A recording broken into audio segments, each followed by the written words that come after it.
Hello, അസ്സലാമു അലൈക്കും. അപ്പോൾ ഇന്നത്തെ വീഡിയോ എന്ന് പറഞ്ഞാൽ നോമ്പിനൊക്കെയുള്ള വീഡിയോ ആണ് ഞാനിന്ന് കാണിക്കുന്നത് കേട്ടോ. നമുക്ക് ഉണ്ടാക്കിയിട്ട് ഫ്രീസ് ചെയ്യാൻ പറ്റുന്ന 2-3 ഐറ്റംസ് ആണ് കാണിക്കുന്നത്.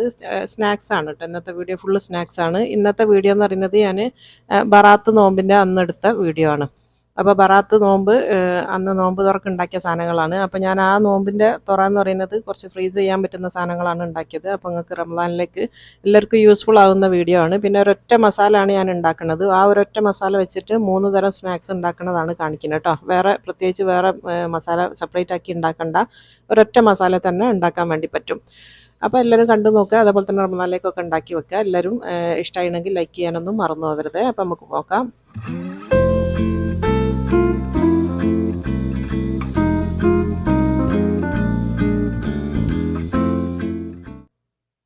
ഫസ്റ്റ് തന്നെ നമുക്ക് ഇതിൻ്റെ മസാല ആണ് ഉണ്ടാക്കുന്നത്. അപ്പോൾ ബീഫ് മസാല ആണ് ഞാൻ ഉണ്ടാക്കുന്നത്. അപ്പോൾ നിങ്ങൾ ചിക്കൻ വെച്ചിട്ടാണ് ചെയ്യണമെങ്കിലും ഈ സെയിം മെത്തേഡും സെയിം ഇൻഗ്രീഡിയൻസ് ഒക്കെ തന്നെയാണ്. അപ്പോൾ ഞാനൊരു വലിയൊരു കടായി വെച്ച് കൊടുത്തതാണ്. അതിലേക്ക് ഞാൻ ഉള്ളി ചെറുതായിട്ട് ചോപ്പ് ചെയ്തതാണ്. 1 കിലോ ഉള്ളിയാണ് ഞാൻ എടുത്തത് കേട്ടോ. 1 കിലോ ഉള്ളി ഫുള്ളായിട്ട് ഞാൻ ചെറുതായിട്ട് ചോപ്പ് ചെയ്ത് എടുത്തതാണ്. അപ്പോൾ അത് നീളത്തിൽ അരിഞ്ഞാലും കുഴപ്പമൊന്നുമില്ല കേട്ടോ. നിങ്ങൾക്ക് ഇഷ്ടമുള്ള പോലെ അരിയാം. ഞാൻ പെട്ടെന്ന് ആയി കിട്ടാൻ വേണ്ടിയിട്ട് ചോപ്പറിൽ ഇട്ടുന്നേ ഉള്ളൂ.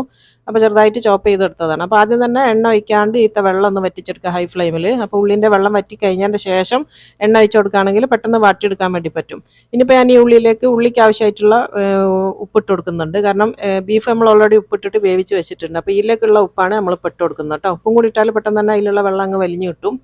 അപ്പോൾ വെള്ളം വലിഞ്ഞ് കഴിഞ്ഞാൽ മാത്രം നമ്മൾ ഇതിലേക്ക് എണ്ണ ഒഴിച്ച് കൊടുക്കുക. ഓയിലോ വെളിച്ചെണ്ണ നിങ്ങൾക്ക് എന്താണ് ഇഷ്ടം എന്ന് വെച്ചാൽ ആ ഓയിൽ ഒഴിച്ച് കൊടുക്കുക. അപ്പോൾ ഇത് നന്നായിട്ട് ഇത്ത വെള്ളമൊക്കെ വറ്റി വന്നാണ്. ഇതിപ്പോൾ കണ്ടില്ല, നല്ല ഡ്രൈ ആയി. ഇനിയിപ്പോൾ ഇതിലേക്ക് ഞാൻ മസാലയിൽ ഇവിടെ വെളിച്ചെണ്ണയാണ് ചേർക്കുന്നത്. അപ്പം വെളിച്ചെണ്ണ ഒരു 2-3 ടേബിൾ സ്പൂൺ വെളിച്ചെണ്ണ ഒഴിച്ച് കൊടുക്കുക. അധികമായി പോകാൻ പാടില്ല. മസാലയാണ് കേട്ടോ. ഫില്ല് ചെയ്തതിൻ്റെ ഉള്ളിൽ നിന്ന് ഇറങ്ങിപ്പോരും ഈ ഓയിൽ അധികമായി പോയാൽ. അപ്പോൾ അതുകൊണ്ട് തന്നെ 2-3 ടേബിൾ സ്പൂണേ ഒഴിച്ച് കൊടുക്കാൻ പാടുള്ളൂ. എന്നിട്ട് നന്നായിട്ട് വഴറ്റിയെടുക്കുക. ഉള്ളിൻ്റെ കളറൊക്കെ ഒന്ന് ചെറുതായിട്ട് മാറി വരുന്ന വരെ തന്നെ വഴറ്റിയെടുക്കണം. ഇനിയിപ്പോൾ ആവശ്യത്തിന് പച്ചമുളകും കൂടെ ഇട്ട് കൊടുക്കുക. ഒരു 4-5 പച്ചമുളക് ഞാൻ ചെറുതായിട്ട് ചോപ്പ് ചെയ്തതാണ്. അതും കൂടെ ഇതിലേക്ക് ഇട്ട് കൊടുത്തിട്ടുണ്ട്. എന്നിട്ട് ഇത് നന്നായിട്ട് വഴറ്റിയെടുക്കുക. അപ്പോൾ ചെറുതായിട്ടൊന്ന് കളറൊക്കെ ഒന്ന് മാറി ഒരു ഗോൾഡൻ കളർ ആവണം. എന്നാൽ കരിഞ്ഞു പോകാനൊന്നും പാടില്ല. നല്ല ഡ്രൈ ആയിട്ട് ഒന്ന് വഴന്ന് വരണം കേട്ടോ. അപ്പോൾ അതാ ഉള്ളിയൊക്കെ നന്നായിട്ടൊന്ന് വാടി വന്നത്. ഇതാണ് ഇതിൻ്റെ ഒരു പാകം എന്ന് പറയുന്നത്. ഇപ്പോൾ കണ്ടില്ല, കളറൊക്കെ ഒന്ന് മാറി, എന്നാൽ കരിഞ്ഞിട്ടൊന്നുമില്ല. ആവശ്യത്തിന് നന്നായിട്ട് വെന്ത് നല്ല ഒന്ന് വാടി വന്നണം. ഇനിയിപ്പോൾ ഇതിലേക്ക് ഇഞ്ചിയും വെളുത്തുള്ളിയും ചേർത്ത് കൊടുക്കണം. ഇഞ്ചി വെളുത്തുള്ളി ഞാൻ അരച്ച പേസ്റ്റാണ് ചേർത്ത് കൊടുക്കണം കേട്ടോ. 1/2 ടേബിൾ സ്പൂൺ ഇഞ്ചിൻ്റെ പേസ്റ്റും അതേപോലെ തന്നെ 1/2 ടേബിൾ സ്പൂൺ വെളുത്തുള്ളി അരച്ചതുമാണ് ചേർത്ത് കൊടുക്കുന്നത്. രണ്ടും 1/2 ടേബിൾ സ്പൂണാണ് എടുത്തത്. കാരണം 1/2 ടേബിൾ സ്പൂൺ വെച്ചിട്ട് ഞാൻ ബീഫിലും ചേർത്ത് വേവിച്ച് വെച്ചതാണ്. ഇനിയിപ്പോൾ ആ ഇഞ്ചി വെളുത്തുള്ളിൻ്റെ ഒരു പച്ചമണം ഒന്ന് മാറി വരണം. നന്നായിട്ടൊന്ന് വഴറ്റിയെടുക്കണം കേട്ടോ. അപ്പോൾ ആ നടുവിലിട്ടിട്ട് നന്നായിട്ടൊന്ന് വഴറ്റിയെടുത്താൽ മതി.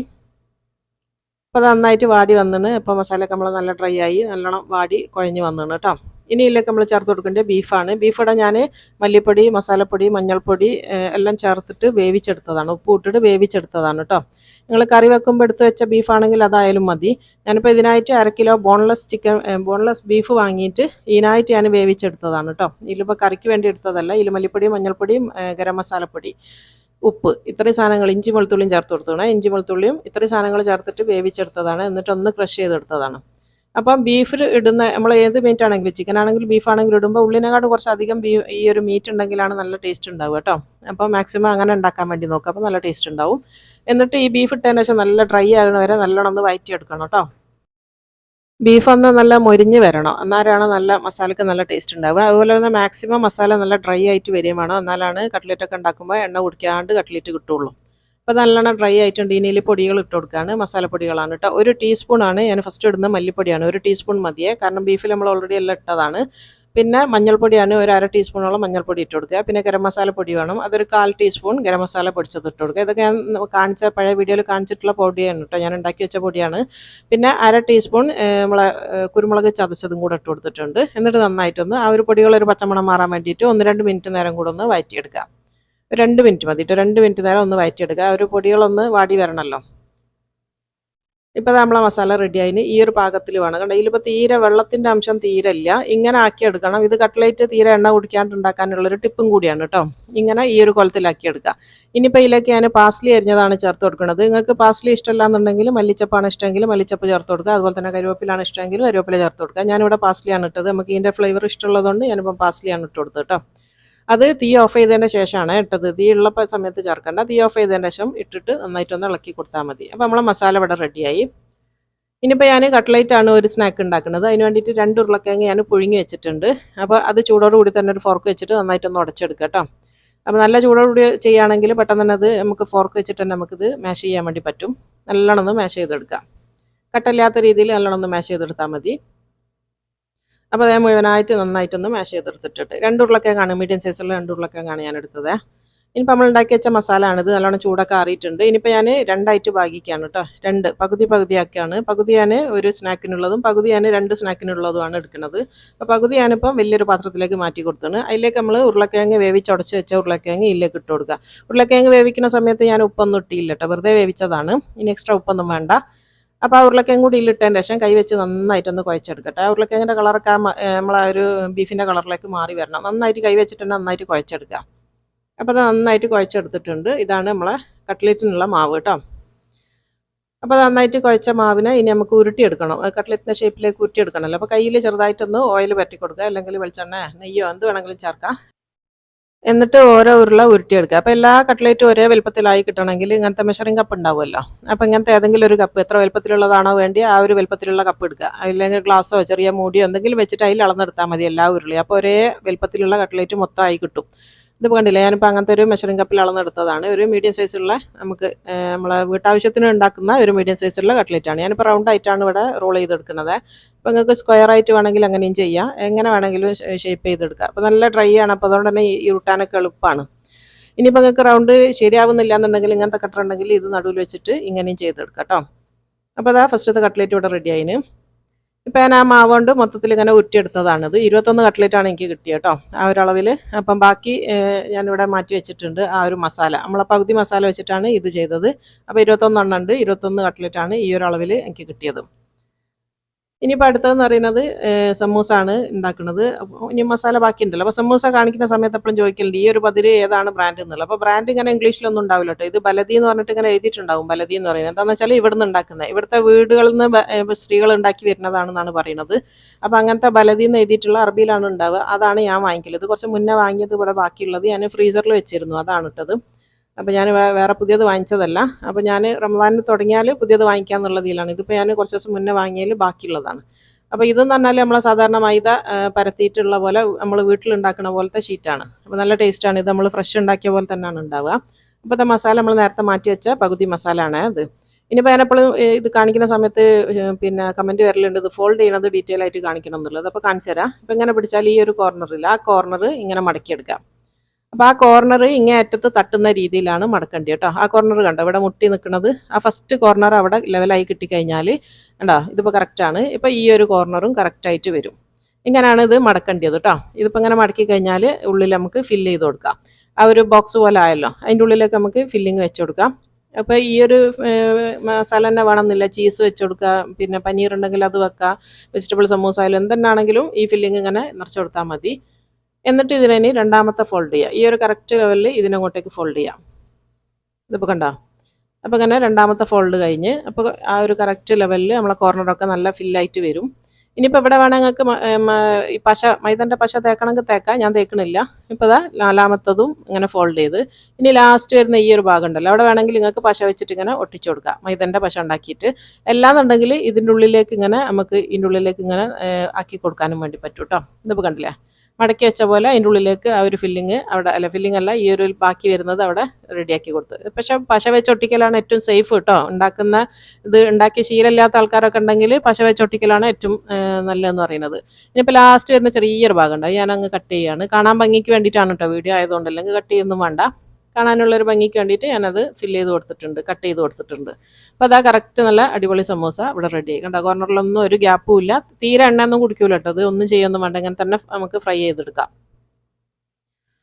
അപ്പോൾ അതാ ഞാൻ നമ്മളെ ആവശ്യത്തിനുള്ള സമൂസ ഇവിടെ ഇതാക്കി എടുത്തിട്ടുണ്ട്, ഫോൾഡ് ചെയ്തെടുത്തിട്ടുണ്ട്.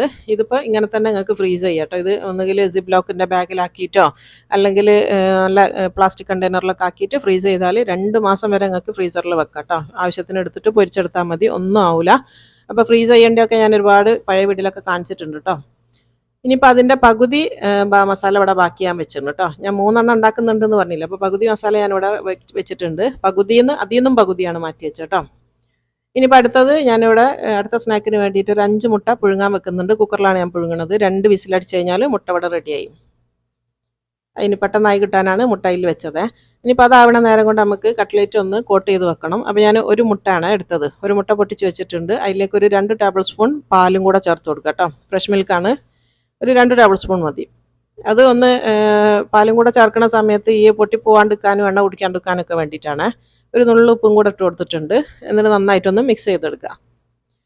പാലില്ലെങ്കിൽ മുട്ട മാത്രമാകുന്ന സമയത്ത് നമ്മളെ ബ്രെഡ് ക്രംസ് പെട്ടെന്ന് അങ്ങ് എന്താ പറയുക, ഇമ്മൽ ഇങ്ങനെ മുട്ടമല ഒട്ടി പിടിച്ചിട്ടൊക്കെ കാണാനൊരു വൃത്തി ഉണ്ടാവില്ല. പാലും കൂടെ ചേർക്കുന്ന സമയത്ത് നല്ല വൃത്തിയിൽ കിട്ടും. ഇപ്പോൾ അതാ ഞാൻ റോസ്റ്റ് ചെയ്തിട്ടുള്ള ബ്രെഡ് ക്രംസും എടുത്ത് വെച്ചിട്ടുണ്ട്. ഈ ഒരു ബ്രെഡ് ക്രംസ് ഒക്കെ ഞാൻ എങ്ങനെയാണ് ഉണ്ടാക്കലെന്നുണ്ട് കഴിഞ്ഞ റമദാനിലൊക്കെ ഞാൻ ഒരുപാട് വീഡിയോസിൽ കാണിച്ചതാണ് കേട്ടോ, എങ്ങനെയാണ് ചെയ്യാന്നുള്ളതൊക്കെ. അപ്പോൾ അതാ ഫസ്റ്റത്തത് ഞാൻ ആദ്യം മുട്ടയിലൊന്ന് ഡിപ്പ് ചെയ്തിട്ടുണ്ട്. ഇനിയിപ്പം ബ്രെഡ് ക്രംസിലേക്ക് ഇട്ട് കൊടുക്കുക. എന്നിട്ടൊന്ന് നന്നായിട്ടൊന്ന് കോട്ട് ചെയ്തെടുക്കുക. കോട്ട് ചെയ്തിട്ട് എക്സ്ട്രാ വരുന്നത് അതിമേൽ ഉണ്ടാവും. അത് നല്ലോണം തട്ടി കുടഞ്ഞതിൻ്റെ ശേഷമാണ് എടുക്കേണ്ടത് കേട്ടോ. നന്നായിട്ടൊന്ന് കുടഞ്ഞെടുക്കുക. തീരെ അതിമേൽ ഇങ്ങനെ വീഴാൻ പാടില്ല. അപ്പോൾ നന്നായിട്ട് കുടഞ്ഞിട്ടുണ്ട്. ഇനിയിപ്പോൾ ഞാൻ ഡബിൾ കോട്ടിങ്ങിന് വേണ്ടിയിട്ട് ഒന്നും കൂടെ ഇട്ട് കൊടുക്കുകയാണ്. ഒന്ന് മതിയെങ്കിൽ ഒന്ന് നിങ്ങൾക്ക് എടുക്കാം കേട്ടോ. ഞാൻ 2 എണ്ണം ചെയ്യലുണ്ട്. 2 പ്രാവശ്യമാണ് ഞാൻ എടുക്കൽ. ഞാൻ എൻ്റെ പഴയ വീഡിയോയിലൊക്കെ പറഞ്ഞിട്ടുണ്ട്. ഞാൻ 2 പ്രാവശ്യം ഒന്ന് കോട്ട് ചെയ്തെടുക്കലുണ്ട്. അപ്പോൾ നന്നായിട്ട് എണ്ണ ഒന്നുള്ളിൽ കയറാണ്ട് നല്ലൊരു കോട്ടിങ് വരും. അതിന് വേണ്ടിയിട്ടാണ്. രണ്ടാമത്തത് ഇതാ കോട്ട് ചെയ്തിട്ടുണ്ട്. എന്നിട്ട് എക്സ്ട്രാ വരുന്നതൊക്കെ നന്നായിട്ടൊന്ന് തട്ടിക്കളയാം. ഇപ്പോൾ ഇതാ ഇങ്ങനെയാണ് നമ്മളെ ഫസ്റ്റ് കട്ട്ലേറ്റ് കേട്ടോ. ഇതുപോലെ ഇനി ബാക്കിയുള്ളതും ചെയ്യാം. അപ്പോൾ അതിന് കംപ്ലീറ്റ് ആ 21 എണ്ണവും ഞാനിവിടെ കോട്ട് ചെയ്ത് വെച്ചിട്ടുണ്ട്. ഇങ്ങനെയാണുള്ളത്. ഇത് നിങ്ങൾക്ക് സിപ്ലോക്കിൻ്റെ ബാഗിലാക്കിയിട്ടോ അല്ലെങ്കിൽ പ്ലാസ്റ്റിക്കിൻ്റെ കണ്ടെയ്നറിലാക്കിയിട്ടോ ഒക്കെ ഫ്രിഡ്ജിൽ വെക്കുകയാണെങ്കിൽ 2 മാസം വരെ ഇതും ഫ്രീസ് ചെയ്യാൻ പറ്റുന്ന സാധനമാണ് കേട്ടോ. 2 മാസം വരെ നിൽക്കും. ഇനിയിപ്പോൾ അടുത്ത മൂന്നാമത്തെ സ്നാക്ക് എന്ന് പറയുന്നത് ഞാൻ പഫ്സാണ് ഉണ്ടാക്കുന്നത്. മുട്ട പഫ്സാണ്. അപ്പോൾ മുട്ടയും മീറ്റും വെച്ചിട്ടുള്ള പഫ്സാണ്. അപ്പോൾ ഞാനെപ്പോഴും പറയലുണ്ട്, ഇവിടെ അങ്ങനെ ഏറ്റവും ചീപ്പായിട്ട് വാങ്ങാൻ കിട്ടുന്ന സാധനമാണ് ഈ ഒരു പഫിൻ്റെ പേസ്ട്രി എന്ന് പറയുന്നത്. അപ്പോൾ അതുകൊണ്ട് ഞാനിത് വാങ്ങിച്ചതാണ് കേട്ടോ. അപ്പോൾ ആ മുട്ടയും ഇവിടെ പുഴുങ്ങിയത് എടുത്ത് വെച്ചിട്ടുണ്ട്. അപ്പം പഫ് പേസ്ട്രി ഒക്കെ നാട്ടിലുള്ളവർക്ക് എങ്ങനെയാണ് വീട്ടിലുണ്ടാക്കുക എന്നുള്ളത് ഞാൻ പഴയ വീഡിയോ ചെയ്തിട്ടുണ്ട്. അപ്പോൾ ഞാൻ എല്ലാത്തിൻ്റെ ലിങ്ക് ഞാൻ ഡിസ്ക്രിപ്ഷനിൽ കൊടുക്കാം കേട്ടോ. അപ്പോൾ ഞാൻ കുറച്ച് മസാല വെച്ച് കൊടുത്തിട്ടുണ്ട്. ഇനിയിപ്പോൾ ഇതിൻ്റെ നടുവിലേക്ക് ഒരു മുട്ടൻ്റെ ഒരു ഹാഫും കൂടെ വെച്ച് കൊടുക്കുക. എന്നിട്ട് ഫോൾഡ് ചെയ്തെടുക്കുക. അപ്പോൾ ഞാനിപ്പോൾ ഈ പഫ്സ് ഇവിടെ വേവിക്കുന്നത് ഓവനിലല്ല കേട്ടോ.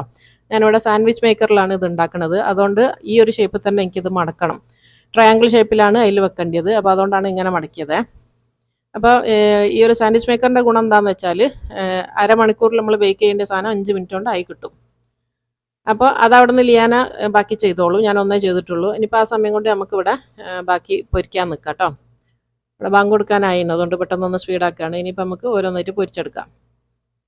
ഞാനിപ്പോൾ ഇവിടെ ഫ്രീസൊന്നും ചെയ്യണില്ല, കാരണം നമ്മൾ ആവശ്യത്തിന് ഇന്ന് ഇവിടെ ബറാത്തിൻ്റെ നോമ്പാണ്. അപ്പോൾ നമ്മളത് നോമ്പ് തുറക്കുള്ള സാധനങ്ങളാണ് ഇപ്പോൾ ഉണ്ടാക്കുന്നത്.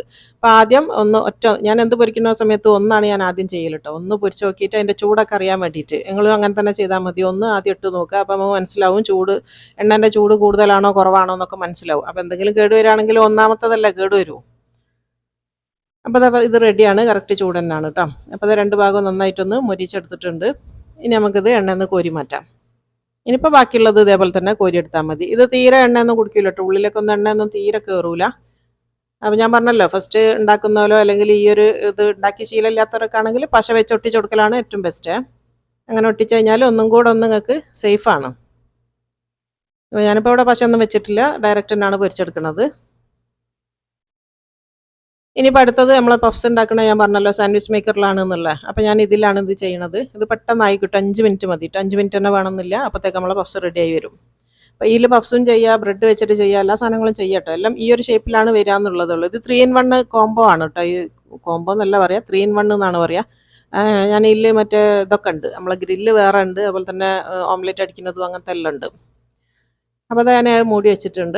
ഇനിയിപ്പോൾ അടുത്തത് നമ്മൾ കട്ട്ലേറ്റ് ആണ് ഉണ്ടാക്കുന്നത് കേട്ടോ. കട്ട്ലേറ്റ് ഇതേപോലെ ഒന്നാണ് ആദ്യം ഇട്ട് കൊടുക്കുക. അപ്പോൾ നമുക്ക് ചൂട് അറിയാൻ വേണ്ടി പറ്റും. പിന്നെ കട്ട്ലേറ്റ് ഉണ്ടാക്കുമ്പോൾ ഒരുപാട് ടിപ്സ് ഉണ്ട് കേട്ടോ. ശ്രദ്ധിക്കേണ്ടത്, കട്ട്ലേറ്റ് ഇടുന്ന സമയത്ത് എണ്ണക്ക് നല്ല ചൂടുണ്ടായിരിക്കണം. എന്നാലാണ് കട്ട്ലേറ്റ് പൊട്ടിപ്പോവാണ്ട് എണ്ണ കുടിക്കാണ്ട് നമുക്ക് പൊരിച്ചെടുക്കാൻ വേണ്ടി പറ്റുക. പിന്നെ ഈ ബ്രെഡ് ക്രംസ് നമ്മൾ ഫ്രഷ് ബ്രെഡ് പൊടിച്ച് ഉണ്ടാക്കുന്നതിനെക്കാട്ടിലും എപ്പോഴും നല്ലത് റോസ്റ്റഡ് ബ്രെഡ് ക്രംസ് എടുക്കുക. എന്നാൽ തീരെ എണ്ണ കുടിക്കില്ല, നല്ല ക്രിസ്പി ആയിട്ട് കിട്ടും. മറ്റത് ആ പൊരിച്ച സമയത്ത് ഉടനെ തന്നെ തിന്നാനേ പറ്റുള്ളൂ. നമ്മൾ ബ്രെഡ് പൊരിച്ചിട്ട് അപ്പം തന്നെ ഉണ്ടാക്കുന്നത്, റോസ്റ്റ് ചെയ്യാത്തത്. അത് കുറച്ച് കഴിയുമ്പോഴത്തേക്ക് അതിന് ഭയങ്കര പതാണ് വരിക, പിന്നെ ക്രിസ്പി ആയിട്ട് ഉണ്ടാവില്ല. ഇതാകുമ്പോൾ നല്ല നമ്മൾ പുറത്തുനിന്നൊക്കെ വാങ്ങിക്കുന്ന പോലത്തെ ആ ഒരു ടെക്സ്ചറിലാണ് ഇത് ഉണ്ടാവുക കേട്ടോ. അപ്പോൾ കറക്റ്റാണ്. ഞാൻ ആദ്യം ഇട്ടത് റെഡിയാണ്. അപ്പോൾ അത് ഞാൻ കോരി മാറ്റാണ്. രണ്ടാമത്തെ ഇട്ട് കൊടുത്തിട്ടുണ്ട്. ഇനിയിപ്പോൾ അത് വെന്ത് കഴിഞ്ഞാൽ നമുക്കിത് കോരി മാറ്റാം. അപ്പോൾ ഈ ഒരു ടിപ്സ് നിങ്ങൾ ശ്രദ്ധിക്കുക കേട്ടോ. എണ്ണ നല്ല ചൂടുണ്ടാവണം ഇടുന്ന സമയത്ത്. അതുപോലെ തന്നെ എടുക്കുന്ന സമയത്ത് ഇങ്ങനത്തെ ബ്രെഡ് ക്രംസ് എടുക്കാൻ നോക്കുക. റോസ്റ്റ് ചെയ്തിട്ടുള്ളത് എടുക്കാം. ഇനിയിപ്പോൾ ബാക്കിയുള്ളതും അവിടെ നിന്ന് ആവട്ടെ. ഒന്നും കൂടെ ഇട്ട് കൊടുത്തിട്ടുണ്ട്.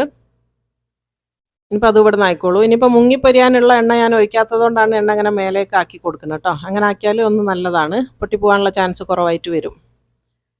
അപ്പോൾ ഇങ്ങനെ മുങ്ങിപ്പൊരിയാത്തതുകൊണ്ട് കുറേശ്ശെ എണ്ണ അങ്ങനെ ഞാൻ ചെറിയ ചട്ടിയിലാണ് എടുത്തത്, അതുകൊണ്ടാണ്. ഇപ്പോൾ നമ്മളെ പഫ്സ് ഇവിടെ റെഡിയായി കേട്ടോ. 5 മിനിറ്റ് എടുത്തുള്ളൂ, നമ്മളെ പഫ്സ് ഇവിടെ റെഡിയായി. നമ്മൾ ഓവനിലൊക്കെ ചെയ്യുന്ന സമയത്ത് ഓവനിൽ വെക്കുമ്പോൾ നമുക്കൊരു 40 മിനിറ്റ് ഒക്കെ ബേക്ക് ചെയ്യേണ്ടി വരും. ചിലപ്പോൾ അരമണിക്കൂർ ഉണ്ടാവും, ചിലപ്പം 40 മിനിറ്റ് 45 മിനിറ്റ് ഒക്കെ വേണം പഫ്സ് റെഡിയായി വരണമെങ്കിൽ. അപ്പോൾ ഇതാകുമ്പോൾ എളുപ്പമാണ്. അപ്പോൾ നോമ്പിന് ഞാൻ ഇങ്ങനെയാണ് ചെയ്യൽ കേട്ടോ. പിന്നെ ഇവിടെ കുട്ടികൾക്ക് ഈ മസാല വെക്കാത്തതാണ് കൂടുതൽ ഇഷ്ടം, വെറുതെ ഇങ്ങനെ ചെയ്തിട്ട് ഒരു കെച്ചപ്പും കൂട്ടി കഴിക്കാനാണ് കൂടുതൽ ഇഷ്ടം. ഇനിയിപ്പോൾ അടുത്തത് ഡ്രിങ്ക്സ് ആണ് കാണിക്കുന്നത്. നോമ്പുറക്കുള്ള ഡ്രിങ്ക്സ് ഞാൻ 2 തരം ഡ്രിങ്ക്സ് ഉണ്ടാക്കുന്നുണ്ട്. റൂ ഓഫ്സ് ആണ് ഞാൻ ഇവിടെ ഉണ്ടാക്കുന്നത് കേട്ടോ. ഇത് പാകിസ്ഥാനിലുള്ള ഒരു സാധനമാണ് റൂ ഓഫ്സ് എന്ന് പറയുന്നത്. ഇത് നിങ്ങൾ വാങ്ങിക്കുന്നുണ്ടെങ്കിൽ മെയ്ഡ് ഇൻ പാകിസ്ഥാൻ തന്നെ നോക്കി വാങ്ങിക്കട്ടോ. ആ ഒരു ടേസ്റ്റ് വേറെ ഒന്നിനും കിട്ടൂല. പാകിസ്ഥാൻ്റെ സാധനത്തിന് മാത്രമാണ് നല്ലൊരു ഫ്ലേവർ ഉള്ളത്. കാരണം അസലി സാധനം എന്ന് പറയുന്നത് ഓരതാണ്. അപ്പോൾ അതാ ഞാൻ പാലിലേക്ക് റൂ ഓഫ്സ് ഒഴിച്ച് കൊടുത്തിട്ടുണ്ട്. എന്നിട്ട് നന്നായിട്ട് മിക്സ് ചെയ്തെടുക്കുക. അപ്പോൾ ഈ റൂ ഓഫ്സ് കുറച്ചും കൂടെ ഒഴിച്ചിട്ട്, ശരിക്കും ഈ റൂ ഓഫ്സ് ഒഴിക്കുന്ന സമയത്ത് ഇതിൻ്റെ കൂടെ എക്സ്ട്രാ മധുരം വേണ്ടാന്നാണ് പറയുക കേട്ടോ. മധുരം നല്ലോണം ഉണ്ടാവും. ഞാൻ ലേശം മധുരം ഇട്ട് കൊടുക്കുന്നുണ്ട്. എനിക്ക് ആ ഒരു മധുരം പോരാ, കുറച്ചും കൂടെ മധുരം ഇട്ട് കൊടുക്കുന്നുണ്ട്. അത് നോക്കിയിട്ട് നിങ്ങൾക്ക് വേണ്ടിയ പോലെ ഇട്ട് കൊടുത്താൽ മതി. ഞാൻ കുറച്ച് ഇട്ട് കൊടുത്തിട്ടുണ്ട്. ചിലപ്പം ചേർക്കേണ്ടി വരുമല്ലോ കേട്ടോ. നിങ്ങൾ കുറച്ചും കൂടെ റൂ ഓഫ്സ് ഒക്കെ ഒഴിക്കുകയാണെങ്കിൽ അത് മതിയാവും. ഞാൻ ഈ ഒരു കളറിലാണ് എടുക്കുന്നത്. അപ്പോൾ നമ്മൾ റൂ ഓഫ്സ് റെഡി ആയിന്. ഇനിയിപ്പോൾ ഞാൻ ഇതിലേക്ക് ഇതാണ് ഇട്ട് കൊടുക്കുന്നത്, ചിയാ സീഡാണ് കേട്ടോ. നിങ്ങൾക്ക് കസ്കസാണ് ഇഷ്ടമെങ്കിൽ അത് ഇട്ട് കൊടുക്കുക. ഞാനിവിടെ ചിയാ സീഡാണ് ഇങ്ങനത്തേന് ഉപയോഗിക്കൽ. കാരണം കുറച്ച് ഹെൽത്ത് ബെനിഫിറ്റ്സ് അറിയാമല്ലോ. ചിയാ സീഡിൻ്റെ ഗുണങ്ങൾ ഞാൻ പറയാണ്ട് നിങ്ങൾക്ക് അറിയുന്നതാണ്. അപ്പോൾ ഞാനിവിടെ ചിയാ സീഡാണ് എടുത്തത്. അത് നല്ലോണം വെള്ളത്തിൽ സോക്ക് ചെയ്ത് വെച്ചതേനു കേട്ടോ. അതാണ് ഇട്ട് കൊടുത്തത്. അപ്പോൾ 2 ഉണ്ടാക്കുന്നതുകൊണ്ട് പകുതി ഞാൻ അവിടെ മാറ്റി വെച്ചാണ്. അപ്പോൾ നമ്മൾ റൂ ഓഫ്സ് ഇവിടെ റെഡി ആയിട്ടുണ്ട്. അപ്പോൾ കണ്ടില്ലേ. അപ്പോൾ പ്രത്യേകിച്ച് നമ്മൾ ഫാസ്റ്റിങ്ങിലായതുകൊണ്ട് കാലി വയറ്റിലേക്ക് നമ്മൾ ഈ ഒരു ചിയാ സീഡ് പോയാൽ നല്ല ഗുണമാണ് കേട്ടോ. വെയിറ്റ് ലോസിനും കൊളസ്ട്രോൾ കുറയാനൊക്കെ നല്ലതാണ്. ഇനിയിപ്പോൾ അടുത്തത് ഞാൻ ലൈം ജ്യൂസാണ് ഉണ്ടാക്കുന്നത്. കുറച്ച് ലെമൺ ഒഴിച്ച് കൊടുത്തിട്ടുണ്ട്. അതിലേക്ക് പഞ്ചസാരയും കൂടെ ചേർത്ത് കൊടുക്കുക. ഇതിപ്പോൾ ഇനി കമൻസ് വരാനുണ്ടാവും. കാരണം നോമ്പ് തുറന്നിട്ട് കാലി വയറ്റിലേക്ക് ഇത് കുടിക്കാൻ പാടില്ല എന്നുള്ളത്. അപ്പോൾ ഞങ്ങളിങ്ങനെ കാലി വയറ്റിലേക്കൊന്നല്ല കുടിക്കൽ, കുറച്ച് കഴിഞ്ഞാലാണ് ഇത് കുടിക്കൽ കേട്ടോ. പിന്നെ ഇത് നിർബന്ധമാണ്, ഇഷ്ടമുള്ളവർ കഴിച്ചാൽ മതിയല്ലോ. ഇത് നമുക്കിവിടെ നിർബന്ധമാണ്, കാരണം കുറേ കാലങ്ങളായിട്ട് ശീലമാണ്. ഈ ലൈം ജ്യൂസ് ഉണ്ടെങ്കിൽ ഒരു റാഹത്താണ്. അപ്പോൾ അത് ആ ചിയാ സീഡ് ഇട്ട് കൊടുത്താണ്. എന്നിട്ട് നന്നായിട്ടൊന്ന് ഇളക്കി കൊടുക്കുക. ഇനി ഇതിലേക്ക് കുറച്ച് ഐസ് ക്യൂബും കൂടെ ഇട്ട് കൊടുക്കുന്നുണ്ട് കേട്ടോ, തണുക്കാൻ വേണ്ടിയിട്ട്. അപ്പോൾ ഇവിടെ മക്കൾക്കെല്ലാം ഏറ്റവും ഇഷ്ടം ഇത് തന്നെയാണ്, ഈ ഒരു ലെമണ്. പിന്നെ ഞാൻ ഉണ്ടാക്കി വെക്കലുണ്ട്, നന്നാറി സിറപ്പ് ഉണ്ടാക്കി വെക്കലുണ്ട് നോമ്പിന്. അതും നിർബന്ധമാണ്, അതുണ്ടെങ്കിൽ നല്ലൊരു സമാധാനമാണ്. അപ്പോൾ അതാ കുറച്ച് ഐസ് ക്യൂബ് ഇട്ട് കൊടുത്താണ്. എന്നിട്ട് നന്നായിട്ട് മിക്സ് ചെയ്യാം. ഇപ്പം നമ്മളെ ലൈം ജ്യൂസും ഇവിടെ റെഡിയായി.